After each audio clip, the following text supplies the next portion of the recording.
Moving averages are the worst piece of information you can display on a trading chart, except for one time.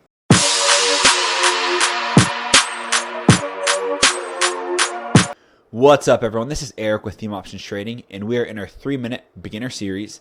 And today we're talking about moving averages.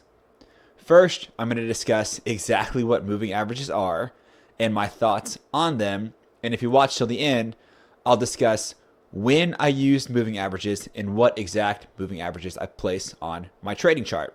Let's first talk about an average, because an average is a key part of a moving average. An average takes the sum of values and divides the sum of values by the number of values that were used to create the sum.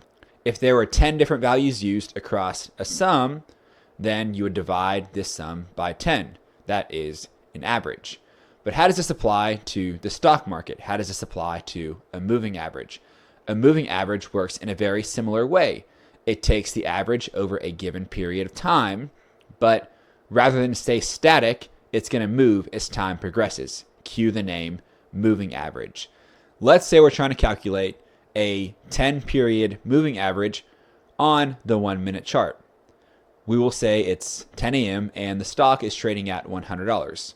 A minute goes by and the stock is trading at $101, and this pattern continues until we get to 10:09 a.m. So we have 10 values or 10 different stock prices, and because of this, we're now able to calculate our 10-period moving average. What happens when the clock strikes 10:10 and the stock is trading at $110? Well, we have a new set of data. The moving average is going to calculate based off of the previous 10 values. If I were to place the 10-period moving average over the daily, it would calculate the moving average over the past 10 days versus the 10 minutes. So this moving average adjusts based off of what time frame you set your chart to. It's important to note that when I talk about this type of moving average, I'm speaking in terms of the simple moving average. There is another type of moving average that we cannot overlook, and it is an exponential moving average. And an exponential moving average, the equation gets a little more confusing, but the important piece is the more recent the data is, the more weight it holds. So what do I think about moving averages? Well, they're trash, except for one instance. A moving average looks at what has happened in the past. It is a lagging indicator.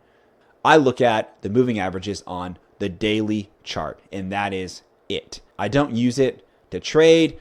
I just use it to get an idea of how a stock has been behaving over a certain period of time. I placed the 10-period simple moving average, the 20-period simple moving average, the 50-period simple moving average, the 100-period simple moving average, and the 200 simple moving average. If you disagree with my standpoint on moving averages, comment below, and I'm happy to have a healthy discussion over it. And that's it. Thank you so much for watching. Please like this video and subscribe to my channel if you haven't already. Until next time.